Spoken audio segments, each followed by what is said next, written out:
folks, welcome back once again to the Hop House. It's Eddie here, time for another beer review, and we're into the last few of the North Brewing Brewery Showcase. I think I've got 3 more beers to do. I'm not going to do them today.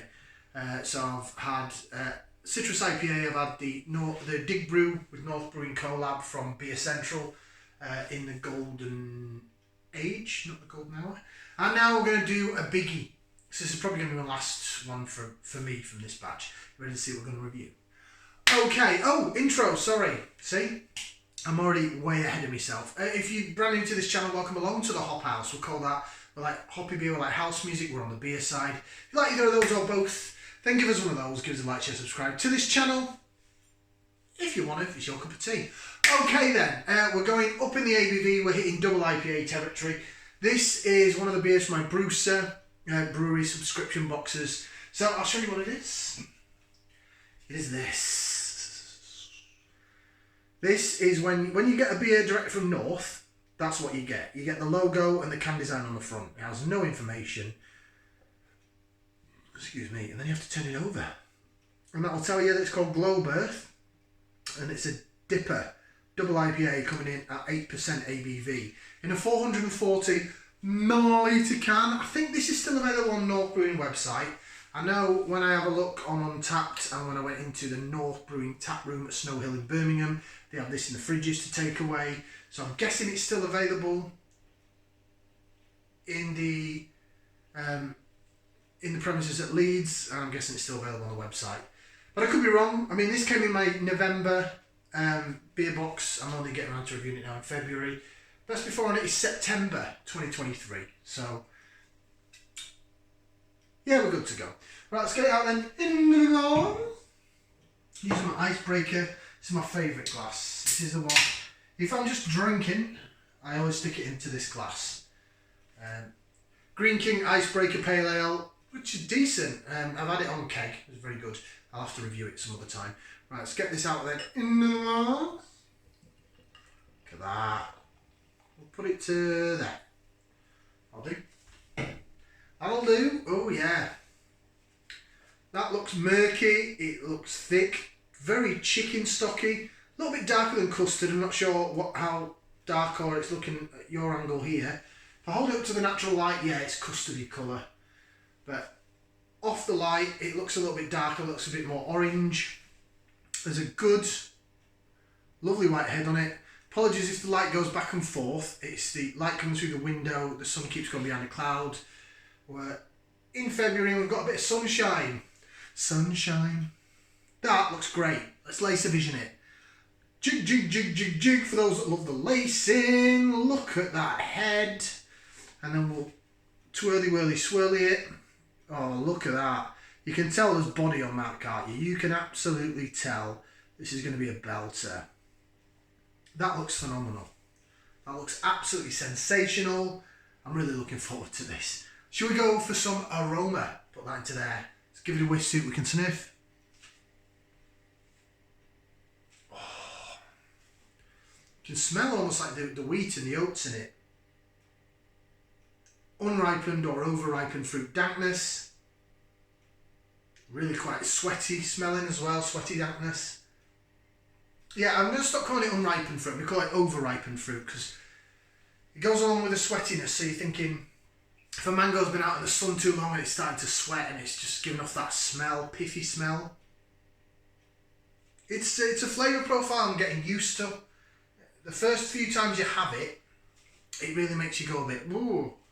But then it's like, ooh, it's sort of I think of it as a challenge to your taste buds. That's how I look at it personally, because when I first had Oakham Citra and the West Coast pithy wah, the bitterness of it, grapefruit, real strong grapefruit, Jaipur, beers like that back in the day, and they were really like, ooh, the original Punk IPA, I didn't like it at all. And now I had that sort of a reprise of that feeling with this over-ripened fruit, sweaty dankness. But it's a smell and flavour profile I'm used to now. Right, I've waffled on enough. Let's give it a try. Bottoms up, down the hatch.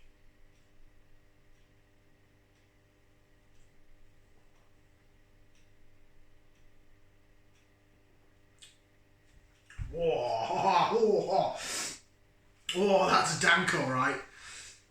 Whoa. Wow.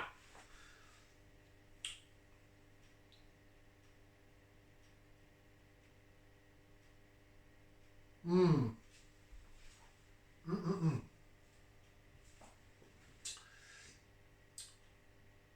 Cool.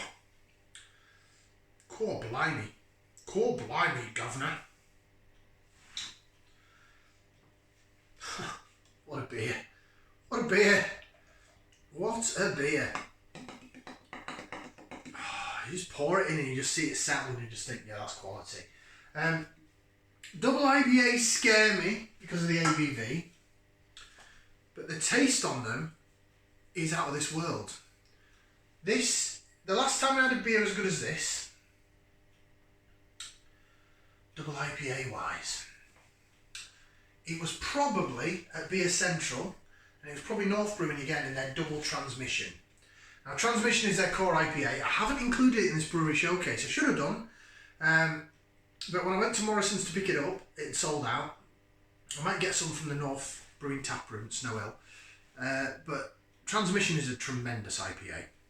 As good as Lost Cosmonauts. Well, the last batch of it I had like a week ago was very good. Yeah, transmission is superb at 6.9. Double version's at about 8.5, I think. This is 8%.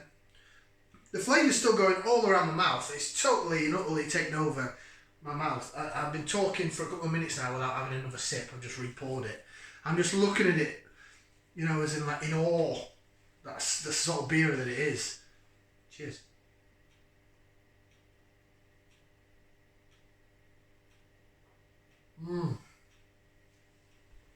The body is lovely.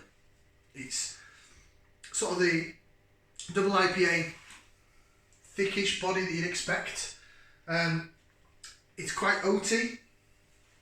The mouth feels, you can tell there's oats in there that's really thickened it out compared to lactose where it's a little bit yogurty tasting down the middle of the tongue. You're not getting any of that. You are getting little bits of sweetness down the middle of the tongue, like a sweet bready sweetness. Down the sides of the tongue you're getting this overripened fruit damp bitterness. It tastes like really pithy orange, mango, limey, grapefruity, bits of pineapple, really pithy orange and grapefruit, and it's been out in the sun too long.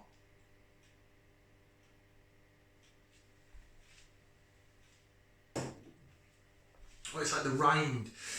You're getting the pithiness, the orange pith, and the rind of a mango and a grapefruit and a pineapple, and maybe a bit passion fruity actually as well. I'd say I go with passion fruit in there. And then on the back end, it's quite dry and it's tart after fruit taste. There's an aftertaste there. It's nice. It lingers, but the majority of it lingers down the sides of your tongue. So after you swallowed it, I'm still talking now, like 30 seconds later, and it's still here. It's not necessarily hits the back of your palate. It stays congealed to the side of your mouth. That's got from higher ABV and the big body on it. What a beer. What a beer. That is beautiful. I don't think they give us much information on the can, so it just says it's called Globe Earth and it's a double IPA at 8%. Ingredients: water, barley, oats, hops. Oh, we've got hops of Galaxy, Huel Melon, Amarillo, HBC 630 and Centennial, and yeast. So Galaxy, Huel Melon, Amarillo, HBC 630 and Centennial. They're your hops. Yeah, that's probably the Centennial, and that's probably where the orange coming from. The melon, I wasn't really getting a melon. I was getting more pithy, bit of mango. Amarillo's probably the orange as well. Amarillo and Centennial can be quite pithy and orangey. Beautiful beer. Beautiful beer. I've got to rate it. I've got to give it 2 thumbs up. 2 feet. Stick an ear in there. Thank you for watching. Ta-ra.